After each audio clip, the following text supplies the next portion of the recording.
নমস্কার প্রিয় দর্শক শ্রোতা মণ্ডলী, সমাচার ত্রিপুরা চ্যানেলের পক্ষ থেকে নিন শুভেচ্ছা এবং ভালোবাসা। আমি ডক্টর SP গোস্বামী আবার হাজির হলাম। আজকে হোমিওপ্যাথি সম্পর্কে অবশ্যই অনেক কিছু জানাতে পারবো আপনাদের। ভিডিওটা ভালো করে দেখবেন, পজ করবেন না। আর যারা নতুন এসেছেন চ্যানেলটাকে সাবস্ক্রাইব করে নেবেন, কেন কি প্রত্যেক দিন আমি আপনাদের জন্য খুব সুন্দর সুন্দর ভিডিও ঔষধ সম্পর্কে, চিকিৎসা সম্পর্কে আলোচনা করে থাকি। সেগুলো দেখলে পরে আপনার খুব লাভ হবে। আপনি নিজেকেও রক্ষা করতে পারবেন, আপনার পরিবারের সদস্যদের জন্য আপনি রক্ষা করতে পারবেন অবশ্যই। আসুন, আজকে কিন্তু খুব জরুরি একটা ওষুধ নিয়ে আলোচনা করব, খুব জরুরি। কেন কি এই রোগটার ব্যাপারে আমার কাছে কি বলবো, সবচেয়ে বেশি ফোন কল আসছে, সবচেয়ে বেশি রিকোয়েস্ট আসছে যে এই রোগটার থেকে কিভাবে বাঁচা যায়। বলবেন কি রোগ? দেখুন, লজ্জা না করে বলছি, যৌন দুর্বলতা। যৌন দুর্বলতা, হ্যাঁ, পুরুষের যৌন দুর্বলতা। এটা ধাতু পাতলা হয়ে যায়, ধাতু পড়ে যায়, ধাতু শীঘ্র পতন হয়ে যায়, হ্যাঁ, শুক্র ক্ষয় হয়ে যায়, স্বপ্নদোষ হয়ে যায়। এই যে জিনিসগুলো, এগুলো এত বেশি হচ্ছে, অনেক লোক কিন্তু একেবারে হতাশ হয়ে গেছে। কি করব, কোনো রাস্তা খুঁজে পাওয়া যাচ্ছে না। অথচ এটারও প্রয়োজন আছে, হ্যাঁ, যৌন দুর্বলতা নয়, যৌন শক্তির প্রয়োজন আছে। এটা যদি ঘাটতি পড়ে যায় তাহলে কিন্তু পুরুষের বড় সমস্যা, ভীষণ সমস্যা, জীবন অকেজো হয়ে যায় এবং কোনো কাজেই শান্তি পাওয়া যায় না। কারণ কি, এটার প্রয়োজন আছে, আছে তো। এই জন্যই বলছি, এই রোগটা যেমন ধাতু দুর্বলতা, ধাতু পতন, শীঘ্র পতন, স্বপ্নদোষ, সমস্ত কিছু একটা ঔষধে ভালো হতে পারে। আমি যদিও এই সেক্স ডিজিজের অনেকগুলো ঔষধের নাম বলেছি, অনেকগুলো বলেছি, হ্যাঁ। প্রত্যেক দিনই আমি নতুন নতুন ওষুধ নিয়ে আলোচনা করি এবং সেগুলো এক্সপেরিমেন্ট করা হয় যে এই ওষুধগুলোর কেমন কাজকর্ম হচ্ছে, সত্যি সত্যি ফল পাচ্ছেন কিনা। আমি বিগত বেশ কিছু ভিডিওতে কিন্তু ডামিয়ানা দিয়েছি, ক্যালেডিয়াম সিগুই দিয়েছি, এটা দিয়েছি। কিছু লোক, বেশ কিছু লোক বলছেন কোনো রেজাল্ট হয়নি। সত্যি কোনো রেজাল্ট হয়নি। এটার মধ্যে 2-3টে কারণ রয়েছে। সেই কারণগুলো আমি আজকে ডিসকাস করব, কী কী কারণে এটা হয়নি। প্রথম কথা হচ্ছে, ক্যালেডিয়াম সিগুই উচ্চ শক্তি খেতে হয়। আমি যাদের প্রেসক্রিপশন করেছি তারা দেখছেন বাজারে উচ্চ শক্তিটা পাওয়া যাচ্ছে না। অনেকেই বলেছেন উচ্চ শক্তি বলতে 1000 থেকে মানে শুরু হয় উচ্চ শক্তি। আর নিচে যেন নর্মাল পটেন্সি 30-200, এগুলো হচ্ছে নর্মাল পটেন্সি। তো ক্যালেডিয়াম সিগুই কিন্তু আপনাকে 1000 পাওয়ার খেতে হবে। 1000 না খেলে দেখা গেছে কোনো রেজাল্ট হয় না। সুতরাং যারা আমার এই ভিডিও দেখে ক্যালেডিয়াম সিগুই সম্পর্কে যাদের আমি আলোচনা করেছিলাম, যারা 30 কিনেছেন বা 200 কিনেছেন, 3x কিনেছেন, সত্যি খুব একটা কাজের হবে বলে মনে হয় না, কারণ এরাই বেশি কমপ্লিট করেছেন। কিন্তু যারা 1000 কিনেছিলেন তাদের মধ্যে কিছু বলছেন যে রেজাল্ট আসছে কিছু। তবে এর সাথে আরও কিছু ওষুধ লাগে, সেগুলো কম্বাইন্ড যদি না হয় তাহলে কিন্তু কাজ হবে না। এর সাথে আরও বলতে হয় যে ওষুধগুলো ভালো কোয়ালিটির হওয়া উচিত, তাহলেই কিন্তু রেজাল্ট হবে। হোমিওপ্যাথিতে একটাই সমস্যা যে সবগুলো ওষুধের কালার কিন্তু জলের মতো, স্পিরিট তো। সুতরাং ট্রাস্ট, বিশ্বস্ততা খুবই জরুরি।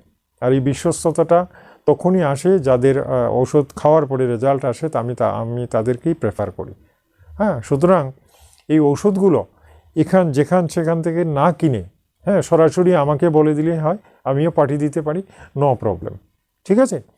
আসুন, আজকে যে ওষুধটা নিয়ে আলোচনা করছি সেটার নাম হচ্ছে ইক্ষুগন্ধা। অনেকটা আয়ুর্বেদ ওষুধের মতো নামটা শোনা যাচ্ছে, but this is homeopathy medicine. এটা হোমিওপ্যাথি ওষুধ। ইক্ষুগন্ধা মাদার টিনচার তৈরি করা হয়, হ্যাঁ। যেমন অর্জুন মাদার টিনচার হার্টের জন্য তৈরি করা হয়, ঠিক তেমনি ইক্ষুগন্ধা মাদার টিনচার তৈরি করা হয়। গাছগাছার জড়িবুটি থেকে তৈরি হয়। এটা দারুণ কাজ করে কি বলবো, ধাতু দুর্বলতা, শীঘ্র পতন, স্বপ্নদোষ, হ্যাঁ, এগুলো। তবে এর সাথে আমি কিন্তু একটা জোরালো কথা বলবো, যেটা খুবই জরুরি। 50-এর ঊর্ধ্বে যাদের বয়স, অথবা 40 থেকে 50, 60, 65, 70 বছর যে সমস্ত লোকের বয়স, তাদের জন্য এটা একেবারে সোনায় সোহাগা। অর্থাৎ এইজের সাথে মিলিয়ে বলে এই বয়সেই এই ওষুধটা খুব বেশি জরুরি, বুঝতে পারছেন? এই জন্যেই বলি, কম বয়সী ছেলেমেয়েদের জন্য যে যৌন দুর্বলতার যে ওষুধগুলো সেগুলো একরকম, আর বেশি বয়সীদের জন্যে আলাদা ওষুধ। আর এই জন্যেই বলছি যে ইক্ষুগন্ধা কিন্তু একটু ওল্ড এজের জন্যে খুব ভালো। আচ্ছা, এটার কারণ আছে।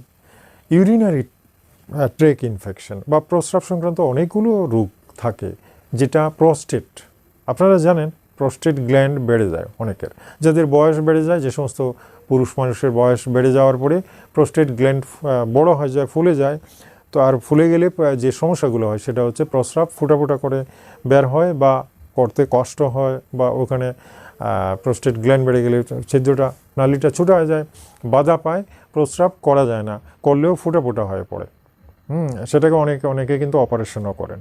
সুতরাং এটা অপারেশনও দরকার হতে পারে অনেক সময়। তো এই সমস্ত ক্ষেত্রে যাদের প্রস্টেট গ্ল্যান্ড বড় হয়ে গেছে এবং যাদের প্রস্টেটের গোলমাল আছে, তারা এই ইক্ষুগন্ধা মাদার টিনচারটা অনায়াসে খেতে পারবেন, এবং এটার একটা দারুণ রেজাল্ট আসে। সত্যি আমি নিজে আবির্ভূত হয়ে গেছি এই ওষুধটা, এই জন্য আজকে আমি ভিডিও বানাতে বাধ্য হলাম যে বড়দের ক্ষেত্রে এই ওষুধটা ভীষণ কাজ করে।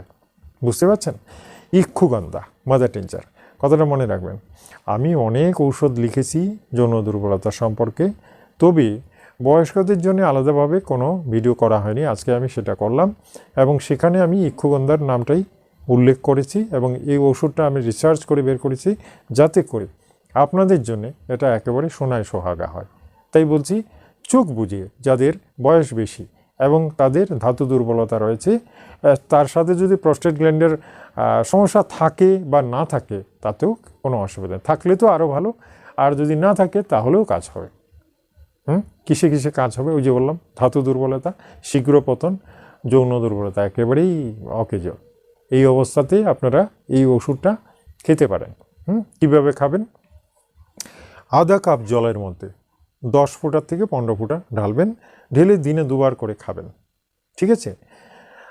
কিছুদিন পরেই দেখবেন ওখানে একটা আলাদা সেন্স আসছে, একটু কেমন যেন লাগছে, একটা সেন্স আসবে। দারুণ কাজ। অনেকগুলো ওষুধ লিখেছি, কিন্তু এই ওষুধটার ফাংশনটা আমি নিজে দেখেছি, সত্যি খুব ভালো এবং খুব বোঝা যায়, ফিল করা যায়। এই ওষুধটা অবশ্যই ট্রাই করবেন যাদের বয়স বেশি। আমি বলবো যাদের যৌন দুর্বলতা রয়েছে, অনেকেই দুঃখ করে বলেন এবং আমার কাছে আলাপ করেন যে কিভাবে এটা থেকে মুক্তি পাওয়া যায়। তো তাদের জন্য বলছি, ইক্ষুগন্ধা মাদার টিনচার অবশ্যই ট্রাই করে দেখতে পারেন। এটা সব দোকানে পাবেন কিনা জানি না, অনেক দরকার হলে অনলাইনে অর্ডার করেও কিনতে পারেন, বা আমাকে লিখলে আমিও পাঠিয়ে দিতে পারবো। কন্টিনিউ এটা খেয়ে যাবেন। ঠিক আছে? দেখুন, হোমিওপ্যাথি সব ক্ষেত্রেই একেবারেই সেরা। আমি তাই একটু বড় গলায় বলি সব সময়, কারণ আমি এটা নিয়ে রিসার্চ করি। প্রচুর পেশেন্ট আমার কাছে ভালো হয়ে গেছেন, বিভিন্ন রোগ নিয়ে আসেন, এবং আমি ওষুধ দিয়ে ওদের সুস্থ করে দিয়েছি। তাই বলি যে প্রত্যেকটা ওষুধেরই একটা বিশাল গুরুত্ব। ক্রেডিট আমার নয়, ক্রেডিট পুরোটাই হোমিওপ্যাথির। আমি জাস্ট ডায়াগনোসিস করি। ঠিক আছে? দেখুন, আমার ভিডিওগুলো আপনাদের সত্যি খুব কাজে লাগবে যদি আপনারা সেগুলো থরলি দেখেন এবং পজ না করে একেবারে গোড়া থেকে শেষ অবধি ভালো করে দেখেন, এবং দেখার পরে কিছুটা অনুভব করেন এবং তারপরে পরীক্ষা করেন। সেই পরীক্ষাটা আমি বারবার বলেছি যে হোমিওপ্যাথি দোকান থেকে ছোট ছোট অল্প স্বল্প ঔষধ কিনে এনে ঘরে সঞ্চিত করে রাখবেন, এবং ভিডিওগুলো দেখে দেখে 1 ফুটা 2 ফুটা খাওয়াতে পারেন। এটা নিরাপদ, ভয়ের কিছু নেই। বেশি খাওয়াবেন না, হাই পোটেন্সি খাওয়াবেন না, অল্প স্বল্প খাওয়াতে পারেন, এতে কোনো ক্ষতি হবে না। ঠিক আছে? হ্যাঁ, ভিডিওটা ভালো লাগলে একটা লাইক দেবেন, কিন্তু আর কি করবেন, আত্মীয় স্বজনদের অবশ্যই শেয়ার করে দেবেন, যাতে অন্যরাও উপকৃত হয়। এভাবে প্রত্যেক দিন আমি আপনাদের সামনে আসব এবং নতুন নতুন রোগ নিয়ে আলোচনা করব, নতুন নতুন ওষুধ নিয়ে আলোচনা করব, কারণ ওষুধ আরও অসংখ্য রয়ে গেছে। ঠিক আছে? আজ তাহলে এই পর্যন্তই। আগামীকাল আরেকটা নতুন ভিডিও নিয়ে হাজির হব। ততক্ষণের জন্যে চাইছি বিদায়। নমস্কার, ধন্যবাদ।